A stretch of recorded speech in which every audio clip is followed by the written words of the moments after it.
It had been 3 months since Dean vanished into the forests of Red Echo Preserve. No signal, no final messages, no body, just gone. His sister Lena refused to accept that. Dean wasn't the type to disappear. He planned, prepared, always left notes. And he'd promised, before he took that trip, to check in once a week. That promise was the last thing she ever heard from him. So she followed his trail. Her 4x4 growled over the moss-covered logging road until it could go no further. The tires spun in the soft rot of the forest edge. She climbed out, pack slung over her shoulder, eyes scanning the green cathedral before her. Birdless, still, no wind, no smell, just trees so tall and close they might have been walls. Her boots sank into damp earth. She didn't know it then, but the forest had already taken her. Lena found Dean's first camp on day 3. The remnants of a tent, a forgotten boot, and his journal, buried under mold-streaked canvas. The entries grew darker by the page. Day 7. I saw someone in the trees. They looked like me, but their face was wrong. The smile came first, and the rest followed. Day 10. They whisper in voices I trust. I buried the recorder by the creek. If they get me, don't listen to anything I say. She felt it then, that creeping sensation of being watched. But when she spun, the trees were silent.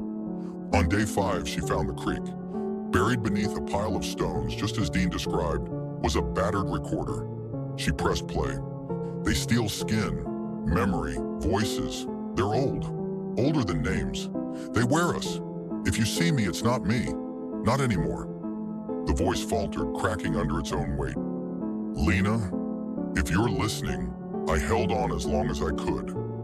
Her name in his voice, real, raw, shaking. She wept beside the creek until the sun dipped behind the mountains. On day 7, Lena saw him. Dean, standing between the trees, still, smiling, wearing the same jacket from the photo she kept on her dash. Lena, he called. She didn't move. He stepped forward, expression too perfect. It's me. I've been surviving, hiding. I saw you yesterday but couldn't.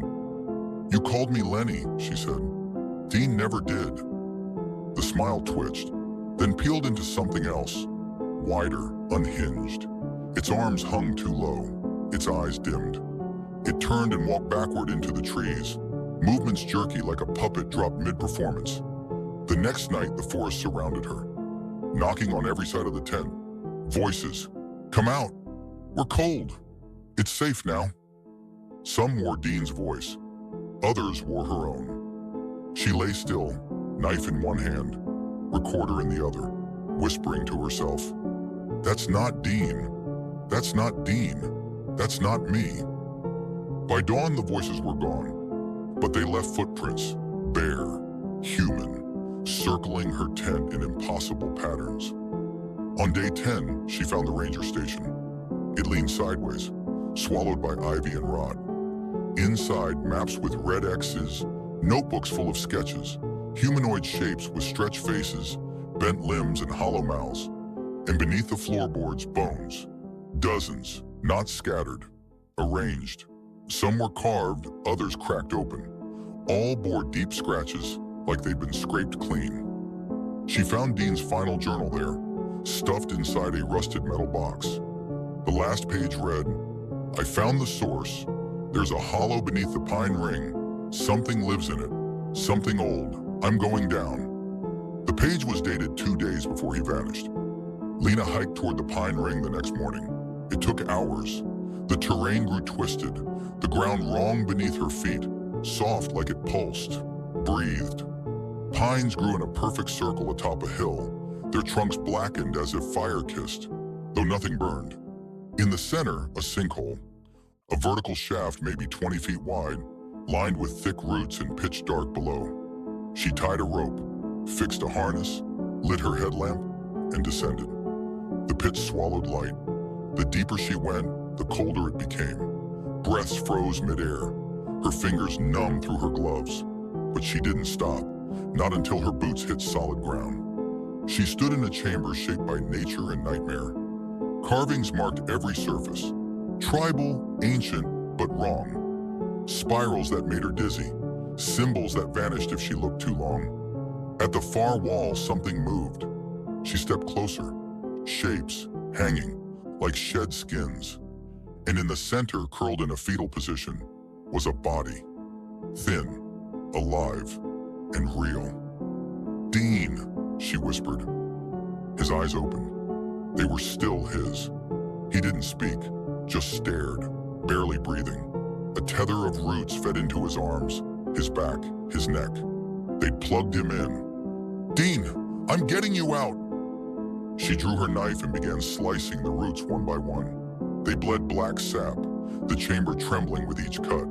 The walls seemed to groan. The skins began to twitch, and far above, the trees screamed. Dean gasped as the last root snapped free. He fell into her arms, weak and skeletal, but alive. Truly alive. She pulled him toward the rope, strapped him in, and began the climb. The walls pulsed.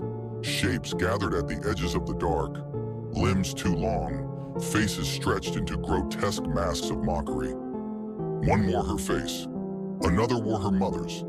Dean whispered, "Don't look at them. Don't listen." She didn't. They reached the surface, breathless and shaking, and the forest was howling. They ran. For 2 days, they fled through a maze of pine and fog. The forest tried to trick them. Loops, illusions, whispers. But Lena kept to the symbols Dean had drawn years ago in an old notebook. Protective runes, salt circles, fire. By dawn of the second day, they reached the 4x4. Dean collapsed in the seat beside her. She started the engine. Didn't look back. Didn't stop until they crossed the old Ranger checkpoint and saw the first sign of cell signal flicker on her cracked phone. Weeks later, Dean lay in a hospital bed, muscles slowly regaining their strength.